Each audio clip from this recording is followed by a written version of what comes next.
Israel Hamas टकराव को 15 दिन हो गए हैं। जी हाँ, इन 15 दिनों में इजराइल ने गाजा की घेरेबंदी की है और कड़ी कर दी है। गाजा पर अटैक का जो ब्लूप्रिंट है वो बिल्कुल तैयार हो चुका है और ऑर्डर का बस इंतजार है, यानी निर्देश का। लेकिन जब तक ऑर्डर नहीं मिलता तब तक गाजा पर हवाई हमले जारी हैं और निर्दोषों का मरना भी बदस्तूर जारी है। हजारों लोग इन हमलों में मौत के मुंह में समा रहे हैं, जिनमें मासूम बच्चे भी शामिल हैं। हालांकि गाजा के लोगों के लिए आज एक राहत की खबर आई, वो ये कि मिस्र से लगा राफा क्रॉसिंग बॉर्डर कुछ देर के लिए खुला। दवाइयां, अनाज से भरे 20 ट्रक गाजा में दाखिल हुए और इस बीच मध्य पूर्व के इस युद्ध में पुतिन की भी एंट्री हो चुकी है। कैसे, आपको बताएंगे। इजरायली प्रधानमंत्री नेतन्याहू की भी उनके ही देश में कड़ी आलोचना हो रही है। क्यों, आपको इस बुलेटिन में बताएंगे। डिटेल में बात करेंगे हमारे खास मेहमानों से भी। तो आइए शुरुआत करते हैं बड़ी खबर से। गाजा में मदद लेकर पहुंचे हैं 20 ट्रक। जी हां, ये सबसे बड़ी मदद बताई जा रही है इन 15 दिनों में। राफा क्रॉसिंग बॉर्डर के रास्ते ये ट्रक पहुंच गए हैं। 20 ट्रकों में भेजी गई राहत सामग्री। जंग शुरू होने के बाद बंद थी ये सप्लाई। इजिप्ट के रास्ते गाजा पहुंची है मदद और इजिप्ट के रास्ते गाजा पट्टी आने जाने वाला ये एकमात्र रास्ता है। गाजा पट्टी पर आने वाला रास्ता जहां पर मदद पहुंचाई गई है, तमाम सामान पहुंचाया गया है, जरूरत का सामान पहुंचाया गया है।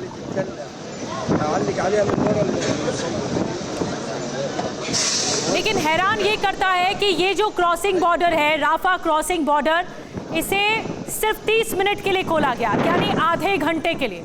इस आधे घंटे में 20 ट्रकों की आवाजाही हुई। 20 ट्रक अंदर एंटर होते हैं, राहत सामग्री लाते हैं और उसके बाद ये क्रॉसिंग बॉर्डर बंद हो जाता है। देखिए तस्वीरें इस वक्त आपको दिखा रहे हैं, राफा क्रॉसिंग बॉर्डर से लाइव तस्वीरें हैं जहां पर इस वक्त दुनिया की निगाहें हैं। यूएन का कहना है कि सुनिश्चित होना चाहिए कि गाजा में जो लोग हैं, जो आम नागरिक हैं, स्थानीय लोग हैं, उन तक मदद पहुंची जाए। 20 ट्रक, लेकिन यूएन ने इस बात के लिए आपत्ति भी जताई थी कि 20 ट्रक काफी नहीं है और मदद की जरूरत है। जंग शुरू होने के बाद बंद थी यहां से सप्लाई और अब पहली बार इसे खोला गया है। तो जैसा कि हम आपको बता रहे हैं, आइए डिटेल बताते हैं राफा क्रॉसिंग बॉर्डर के बारे में। 30 मिनट 20 ट्रक, जी हाँ, राहत वाली राफा क्रॉसिंग इसे बताया जा रहा है। 30 मिनट के लिए सिर्फ खुला। इजिप्ट गाजा बॉर्डर, ये मिस्र सी सीमा से लगा हुआ है, इंटरनेशनल बॉर्डर है। 20 ट्रकों से राहत सामग्री गाजा भेजी गई है लोगों की मदद के लिए। 15 दिनों से बंद थी राफा क्रॉसिंग बॉर्डर जब से युद्ध शुरू हुआ है और 10 लाख लोगों के लिए मदद की बेहद जरूरत है। यहाँ पर इमरजेंसी वाले हालात हैं। 1 लाख फिलिस्तीनी बॉर्डर पर इस वक्त मौजूद हैं, इसी बॉर्डर पर जहाँ पर लोगों को मदद पहुँचाई जानी है। तो राहत तो मिली है लेकिन राहत कम मिली है। और एक और बड़ी बात कि क्या बीच का रास्ता निकला? राफा बॉर्डर अगर खुला है तो क्या बीच का रास्ता निकला? गाजा मिस्र को जोड़ता है राफा बॉर्डर। आइए इसके बारे में थोड़ा और ज़्यादा जानकारी आपको देते हैं। राफा बॉर्डर का इस्तेमाल हमास नेताओं के इजिप्ट डोर के तौर पर हुआ था। ये देखिए, ये राफा क्रॉसिंग है और ये इजराइल है और ये इरेज क्रॉसिंग है। राफा बॉर्डर का इस्तेमाल, जैसा कि हम आपको बता रहे हैं, हमास नेताओं के इजिप्ट डोर के तौर पर ये किया गया था। मिस्र के ये डोर है, ये बंद हो जाता है तो इसका मतलब ये क्रॉसिंग बंद हो गई। इसके अलावा आपको अगर मैप, अगर आप थोड़ा डिटेल में देखेंगे तो इजराइल से बिल्कुल सटा हुआ है ये गाजा पट्टी है। ये वही इवैक्यूएशन जोन है नॉर्थ गाजा और इसी, या तो ये इरेज क्रॉसिंग है या तो फिर ये राफा क्रॉसिंग है। राफा क्रॉसिंग बंद हो गया तो यानी इजिप्ट से इजराइल को कनेक्ट करने वाला रास्ता बंद हो गया। जैसे आप क्रॉस देख रहे हैं, ये बंद हो गया। तो ये सिर्फ 30 मिनट के लिए खुला और ये मदद सिर्फ 30 मिनट तक पहुंचाई गई। 20 ट्रकों का आना यहाँ से एक बड़े इम्पोर्टेंट दौर से गुजरा है। ये पूरा जो पैटर्न बताया जा रहा है राफा क्रॉसिंग का, और यहाँ से लोगों को पानी, लोगों को खाना, मदद पहुंचाई गई है। चलिए अब आपको कुछ और डिटेल बताते हैं। राफा बॉर्डर के जरिए कई बार हमास तक हथियार भी पहुंचे हैं। ये भी हुआ है कि इलीगल तौर पर हथियार पहुंचे। राफा बॉर्डर के जरिए ही मिस्र में हमास लड़ाकों की ट्रेनिंग भी हुई, तो मिस्र पर भी आरोप लगता आया है। राफा बॉर्डर के जरिए ये सब होता चला गया। और मनीष झा हमारे सहयोगी इस वक्त ग्राउंड जीरो पर मौजूद है, यानी इसी राफा क्रॉसिंग बॉर्डर पर जो 30 मिनट के लिए खोला गया था। मनीष, मैं आपके पास आ रही हूँ। 30 मिनट बहुत कम समय है जब ये राफा बॉर्डर खोला गया। हालांकि 20 ट्रकों को पहुंचाना था, यूएन की तरफ से जरूर ये टिप्पणी की गई थी कि ये इनफ नहीं है। अभी आप क्या देख पा रहे हैं, वहां पर कितने लोग हैं इस वक्त और कितना मदद का इंतजार हो रहा था? बिल्कुल निधि, देखिए इस वक्त TV9 की टीम राफा क्रॉसिंग के पास है और हम आर्मी के कॉन्वॉय के साथ हैं, क्योंकि ये बहुत ही सेंसिटिव प्लेस है। यहाँ पर कभी भी कुछ भी हो सकता है, दोनों तरफ से ये खतरा बना रहता है। देखिए ये बात सच है कि 30 मिनट के अंदर 20 ट्रकों को एंट्री दी गई है और अभी चूंकि कई दिनों के नेगोशिएशन के बाद और 1 दर्जन से अधिक देशों के इंटरफेयर करने के बाद 30 मिनट के लिए ये खोला गया। 20 ट्रक से दी गई राहत सामग्री काफ़ी नहीं है, लेकिन इसमें अलग अलग जो देश हैं उनके अपने अपने अलग अलग तरह की चिंताएं भी हैं। मसलन इजिप्ट ये देखता है कि उधर से कितने लोग ऐसे नहीं आ जाएं जो कि गाजा पट्टी के लोग आ जाएं, क्योंकि इजिप्ट गाजा पट्टी से फिलिस्तीनियों को अपने यहाँ शरण देने के लिए तैयार नहीं है। वो चाहता है केवल विदेशी आएँ। वहीं देखिए जो राहत सामग्री भेजी गई है उसमें पाकिस्तान जैसे देश भी हैं, तो आप भरोसा नहीं कर सकते हैं कि हर ट्रक में जो है वो सामान सब कुछ ठीक ही होगा। तो जो इजरायली सिक्योरिटी फोर्सेस और जो दूसरे फोर्सेस हैं वो भी काफ़ी एहतियात बरत रहे हैं। हर ट्रक को आप अंदर जाने से पहले उसकी थॉरो चेकिंग होती है। ये सुनिश्चित किया जाता है कि उसमें केवल खाना पानी या दवाई ही हो, कुछ भी हथियार या गोले बारूद ना हो, क्योंकि पाकिस्तान जैसे देश या कुछ और ऐसे मुस्लिम देश इस मौके का फायदा भी उठा सकते हैं। वहीं तीसरी बात यह है कि देखिए लगता है कि नेगोशिएशन चल रहा है। 2 बंधक हमास ने रिहा किए और 20 ट्रक उनको मिला, तो इसका मतलब क्या है कि हर 2 बंधक पर 1 बंधक पर इस तरह से 10-20 ट्रक उन्हें मिलता रहेगा। तो आप समझिए अगले कुछ घंटे इसी तरह के चलेंगे। बीच बीच में आपको गेट खुलता हुआ दिखाई दे सकता है। गेट खुलेंगे, कुछ ट्रक की एंट्री होगी, फिर गेट बंद हो जाएगा। फिर गाजा पट्टी की तरफ से अगर हमास ने बंधकों को छोड़ा तो बंधक बाहर निकल पाएंगे, या गाजा पट्टी में जो कुछ और विदेशी नागरिक फंसे हैं वो बाहर निकल पाए। तो लगातार इस पॉइंट पर अभी फिलहाल जी पहली खेप में 20 ट्रक आए हैं, तो अब आगे क्या सिनेरियो बताया जा रहा है? कितने ट्रक कितनी दूरी पे या कितने समय के बाद ये क्रॉसिंग खुलेगी और ट्रक अंदर जाएंगे, इसके बारे में जानकारी?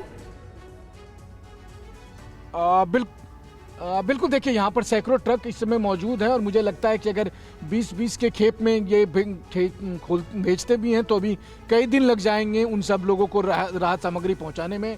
क्योंकि अंदर में 20-22 लाख लोग हैं, उनके लिए तो कई सौ ट्रक भी कम पड़ जाए उनको राहत सामग्री के लिए, खास करके जब वहाँ पर खाना पानी दवाई या कुछ भी और चीज़ें नहीं हैं। लेकिन ये भी बात सच है कि इजराइल सिक्योरिटी फोर्सेस या अमेरिकन सिक्योरिटी फोर्सेस ये भी सुनिश्चित करना चाहते हैं कि केवल वहाँ खाना पानी ही जाए, कुछ और चीजें ना जाए वहाँ पर। इस बात को सुनिश्चित करना होगा और सुरक्षा के लिहाज से बहुत अहम है। मैं आऊंगी मनीष आपके पास, फिलहाल शुक्रिया, बहुत सेंसिटिव इस वक्त जोन में आप मौजूद हैं, अपना ख्याल रखिए। मनीष एक डिटेल हम तक पहुंचा रहे थे इस राफा क्रॉसिंग बॉर्डर के बारे में और वो सुरक्षा कॉन्वॉय के साथ ही मौजूद हैं। अब देखिए इजरायल हमास युद्ध की 5 और विस्फोटक खबरें। पहली तस्वीर आपको दिखाने जा रहे हैं। हमास ने इजरायल टैंक को तबाह करने की तस्वीर जारी की है। ड्रोन से ग्रेनेड अटैक कर हमास ने इजरायली टैंक को निशाना बनाया है। हमले में इजरायल के मरकबा MK4 टैंक को भारी नुकसान हुआ है।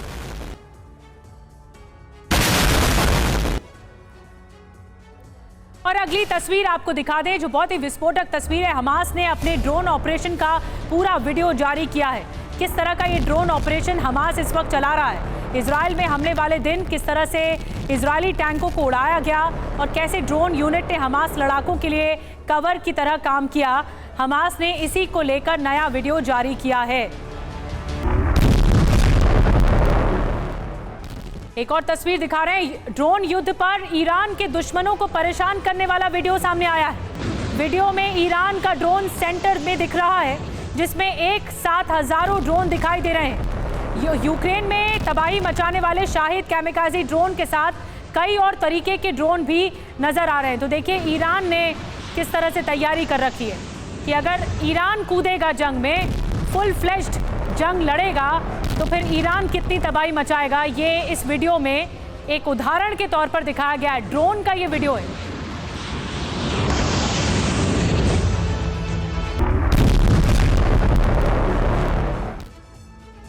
एक और तस्वीर दिखाने जा रहे हैं। इजराइल के रामल्ला से मुठभेड़ की तस्वीर सामने आई है।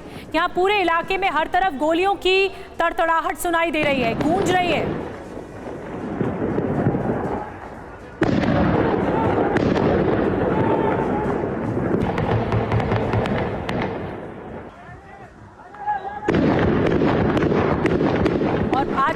पांचवी विस्फोटक तस्वीर आपको दिखाने जा रहे हैं। यरूशलम से एक और विस्फोटक तस्वीर सामने आई है। यहाँ के शुआफात रेफ्यूजी कैंप से जबरदस्त गोलीबारी का वीडियो सामने आया है।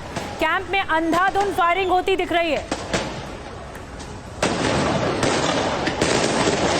तो जिसका डर था वही हो गया। एक जमाने में अमेरिका ने जिन देशों को एक्सेस ऑफ ईविल कहा था, एक्सेस ऑफ ईविल, उन देशों में से दो बड़े देशों ने हमास को मदद कर दी। इजराइल ने गाजा में हमास के ठिकानों पर रेड मारी और बड़ी तादाद में हथियार जमा किए। हथियारों को तब हैरानी हुई देखकर जब ये पता लगा कि हथियार मेड इन ईरान और मेड इन उत्तर कोरिया हैं। यानी वो दो देश जो अब तक बैकडोर से लगातार हमास को सपोर्ट कर रहे हैं, अब खुलकर ये बात आ गई है। जो हथियार हमास के ठिकानों से जब्त किए गए, उससे ये साफ हुआ है कि हमास को ईरान से भी और उत्तर कोरिया से हथियारों की सप्लाई हुई। इन हथियारों में rocket launcher, motor, hand grenade के अलावा आरपीजी और बड़ी तादाद में कारतूस भी शामिल थे। हथियारों की बरामदगी से ये पता लगा कि हमास, ईरान, उत्तर कोरिया का गठजोड़ गुपचुप तरीके से काम कर रहा था और एक दूसरे की मदद कर रहे थे। तभी 7 अक्टूबर का ये बड़ा अटैक हुआ और हमास को उत्तर कोरिया, ईरान की मदद के सबूत कल मिले, लेकिन TV9 भारतवर्ष ने हथियार मिलने के 24 घंटे पहले ही ये आपको बता दिया था कि गाजा में उत्तर कोरिया और ईरान से हथियार पहुंचाए जा रहे हैं और हमास के लड़ाके ईरान, उत्तर कोरिया के हथियारों का इस्तेमाल कर रहे हैं। TV9 भारतवर्ष ने 24 घंटे पहले ये बता दिया था आपको कि कैसे ईरान, उत्तर कोरिया के हथियार हमास की ताकत बढ़ा रहे हैं और उसे और हिंसक बना रहे हैं।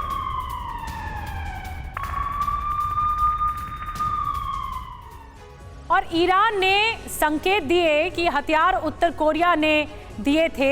ये संकेत दिए गए ईरान की तरफ से। आपको दिखाते हैं कि कैसे TV9 ने 19 अक्टूबर यानी गुरुवार को दोपहर 2 बजे इस खबर को ब्रेक किया था और पूरी डिटेल आपको बताई थी। ये देखिए 19 अक्टूबर का दिन, जब दोपहर 2 बजे हमने आपको ये डिटेल बताई थी कि हमास का जो मददगार है वो उत्तर कोरिया है, वहाँ से हथियार आ रहे हैं। RPG 7 लॉन्चर जो है, F7 जो हथियार है वो भी उत्तर कोरिया के जरिए आए हैं और ये बात हमने आपको क्लियर की थी। 19 अक्टूबर को पहले ही बता दिया था, लेकिन अब पुख्ता तौर पर ये सामने आ रहा है कि उत्तर कोरिया, ईरान से हथियार मिले।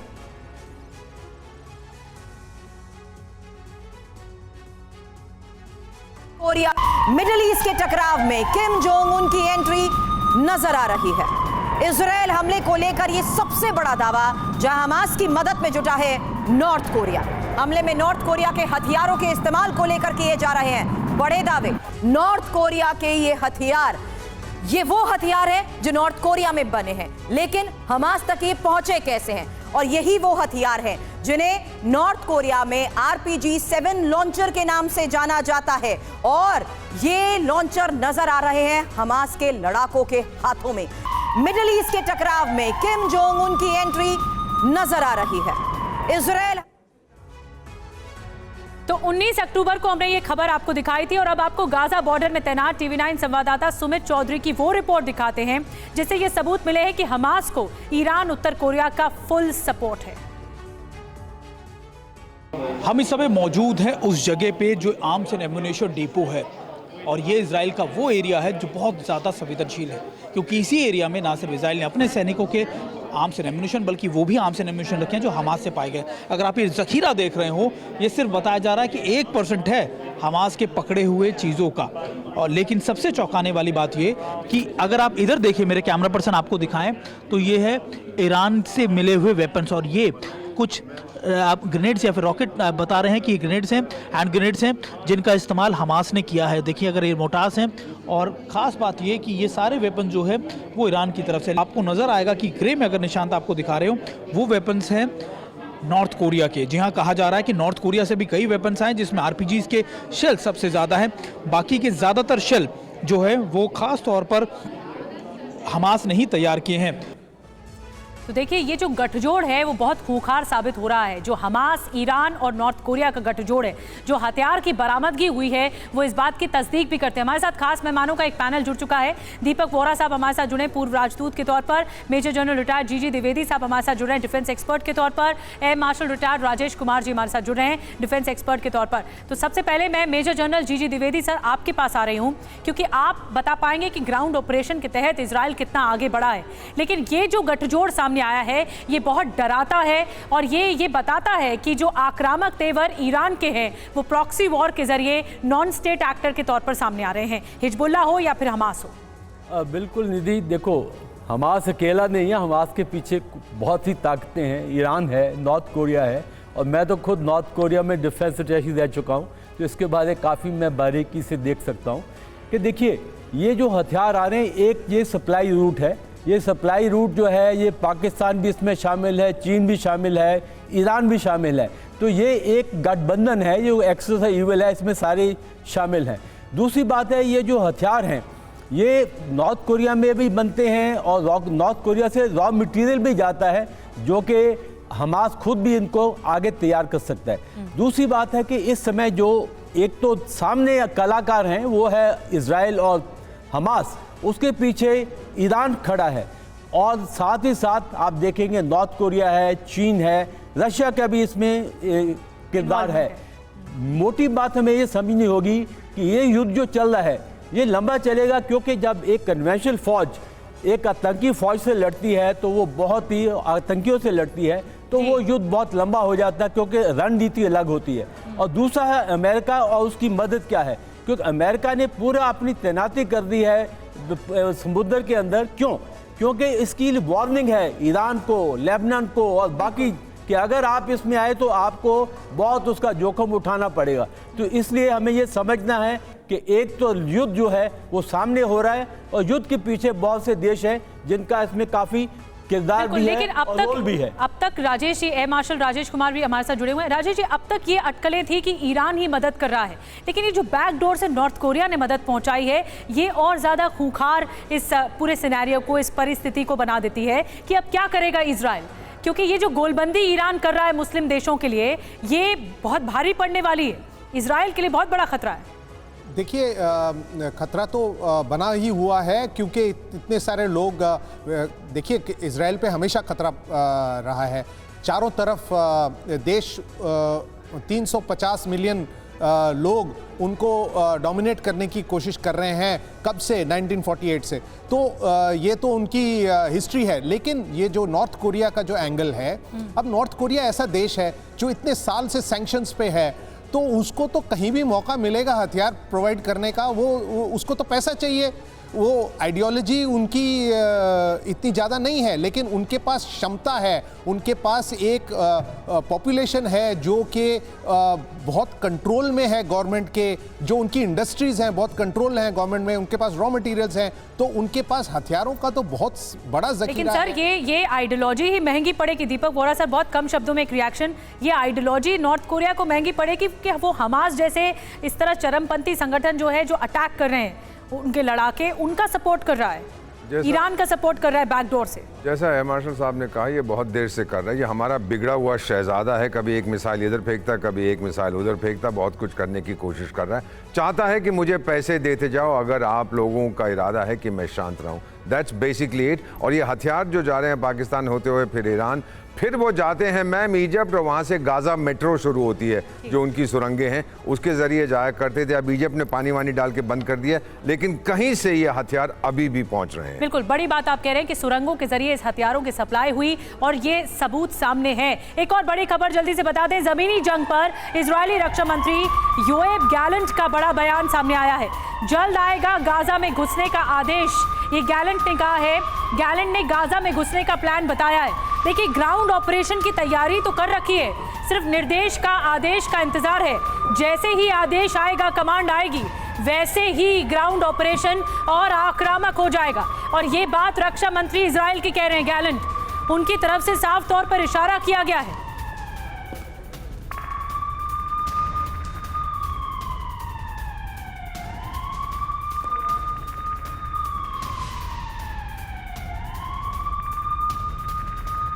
और इजराइल के पूर्व प्रधानमंत्री नेफ्ताली बैरेट का भी आया बयान, बताएंगे आपको। लेकिन इजराइल गाजा से हमास को हटाने के लिए 5 चरणों में तैयारी कर रहा है। अब क्या है ये चरण, आपको बताते हैं विस्तार से कि क्या है वो 5 चरण, वो लेवल्स, युद्ध की योजना कैसे बनाई गई है। पहला, इजराइल नॉर्थ गाजा को सीज करेगा।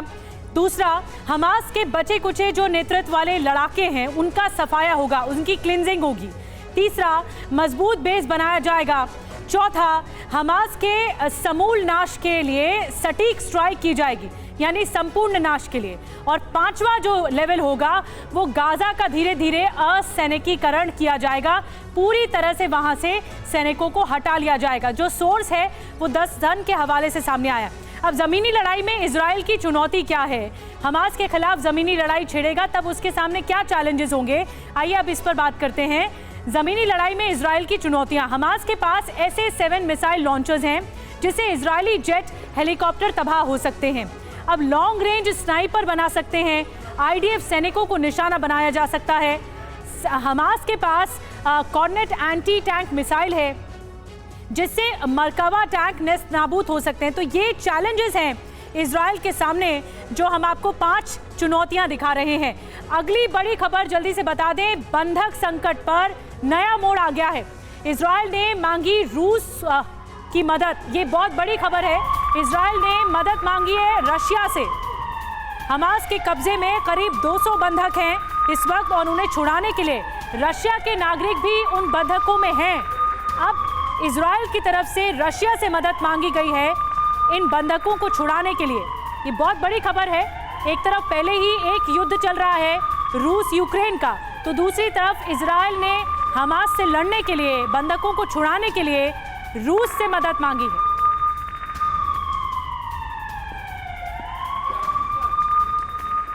तो 200 बंधकों को छुड़ाने के लिए रूस से मदद मांगी गई है इजराइल की तरफ से और अपील की गई है कि रूस इसमें इजराइल का साथ दे।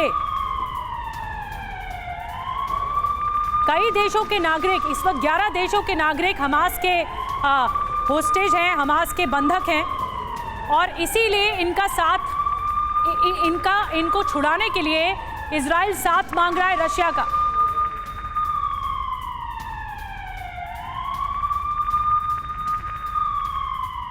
तो लगातार बड़ी खबर आपको बता रहे हैं, हमास के कब्जे में करीब 200 बंधक हैं और इन्हें छुड़ाने के लिए, इस बंधक संकट से निपटने के लिए एक नया मोड़ देखने को मिल रहा है।